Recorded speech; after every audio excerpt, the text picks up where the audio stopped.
안녕하세요, 해리입니다. 이번에 우리 학생들 만나러 다녀왔습니다. 우리 해리원정대 구독자 학생들이죠. 이제 뭐 여러 가지 이야기도 나누고 밥도 같이 먹고 뭐 술 한잔도 같이 하고 이렇게 학생들 만나러 매년 나갔을 때 되게 힘들 때도 있어요. 왜냐면 이제 학생들도 굉장히 분위기 자체가 좀 힘들어하는 그런 학생들이 많거나 아니면은 뭐 전혀 정반대 이야기들을 많이 하는 학생들이 너무 많거나 그러면 저도 이제 좀 사람인지라 많이 힘들고 그러는데 이번 차수에는 정말 기분 좋게 다녀왔습니다. 또 약 50여 명의 학생들에게 저희가 설문지를 나눠줬고 그 설문조사를 받아왔습니다. 그 설문조사 내용 중 일부를 여러분과 공유할까 합니다. 과연 현재 워킹홀리데이를 하고 있는 해외에서 생활하고 있는 친구들이 느끼는 가장 어려운 점은 무엇인지 그걸 같이 공유해 드릴 테니까 이 영상 끝까지 놓치지 말고 시청해 주시기 바랍니다. 항상 매년 지금까지 제가 학생들을 10여 년 동안 만나면서 똑같이 이야기하는 겁니다.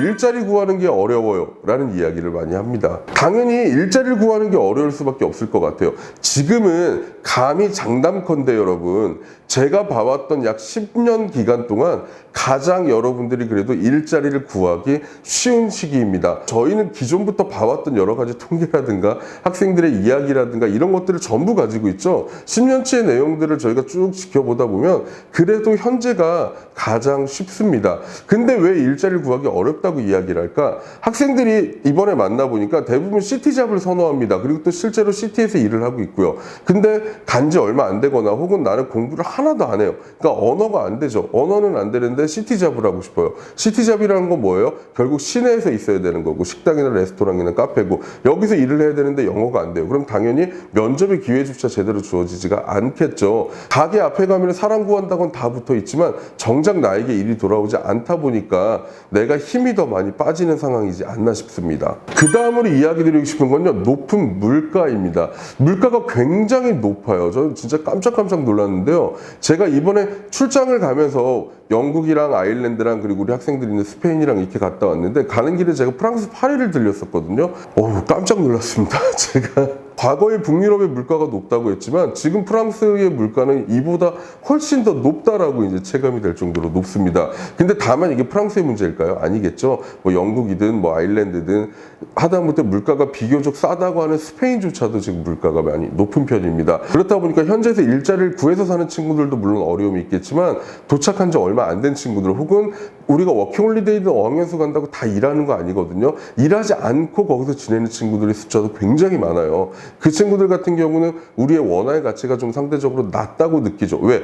또 환율 자체가 높기 때문에요. 즉 환율이 높아서 원화의 가치가 낮고 물가는 높고 그러니까 우리가 체감하는 거는 훨씬 더 많은 비용이 든다고 생각을 합니다. 그래서 여기서 지금 생활하고 있는 친구들이 물가 때문에요. 좀 어렵다라는 이야기를 많이 하고 있습니다. 공공요금들이 있죠. 뭐 전기세라든가 이런 요금들도 올라가고 그리고 교통비 같은 경우도 인상하는 경우들이 있다 보니 학생들이 느끼는 건 조금 더 어려움이 있는 것 같습니다. 그리고 마지막으로 워킹홀리데이를 가 있는 어학연수를 가 있는 우리 학생들이 느끼는 가장 어려운 문제는 바로 집 문제였습니다. 사실 집이 없나요? 집이 없진 않아요. 어디든 집은 있습니다. 다만 집이 있는데 어때요? 집값이 굉장히 높죠. 집값이 계속 천정부지로 치솟고 있습니다. 우리가 좀 생각을 바꿀 필요가 있을 것 같아요. 왜냐면 한국에 살면서 서울로 직장 생활을 하고 혹은 서울로 우리가 대학을 다니고 이렇지만 집은 서울 근교에 있거나 혹은 서울에서도 좀 외곽에 있거나 차 타고 뭐 1시간씩 가는 경우들이 많죠. 근데 학생들이 이렇게 출국을 해서 보면은 뭐 런던이든 혹은 더블린이든 이런 대도시로 가잖아요. 근데 꼭 걸어서 30분 이내, 걸어서 20분 이내 이런 식으로 집을 알아보려고 많이 해요. 혹은 버스 타고 20분 이내, 시내버스 타고요. 그러면 당연히 시내 중심부일 수밖에 없어요. 우리로 따지면 딱 강남역 근처에 있는 그 정도밖에 안 되거든요. 그러니까 안 그래도 높은 물가의 집값이 높으니까 현지에서 더 높게 느껴지겠죠. 지금 같은 상황은 우리가 한국과 비슷하다고 생각을 하고 걸어서 다니는 집도 좋겠지만 조금 버스를 타고 나오든가 아니면 트램이나 지하철이나 뭐 전철을 타고 좀 나와서 한국과 비슷한 생각을 하고 비슷한 생활을 해야 되는 시기가 온 건 아닌지 여러분이 한번 생각해 볼 필요가 있습니다. 그 외에도 이제 많이 이야기했던 건 주변 사람들과의 관계인 것 같아요. 뭐 한국인이 굉장히 내 주변에 너무 많아 않아요라든가 혹은 현지인들 친구 사귀는 게 어려워요라든가 이런 이야기들도 있었고요. 아니면 영어 때문에 왔는데 늘지 않은 영어 실력, 사실 이런 것들도 문제로들 많이 삼고 있는 중입니다. 여기 사는 게 너무 좋아요. 비자 연장하고 싶어요. 여기서 어떻게 취업하고 싶어요. 영주권 받고 싶어요. 이런 친구들이 굉장히 많은데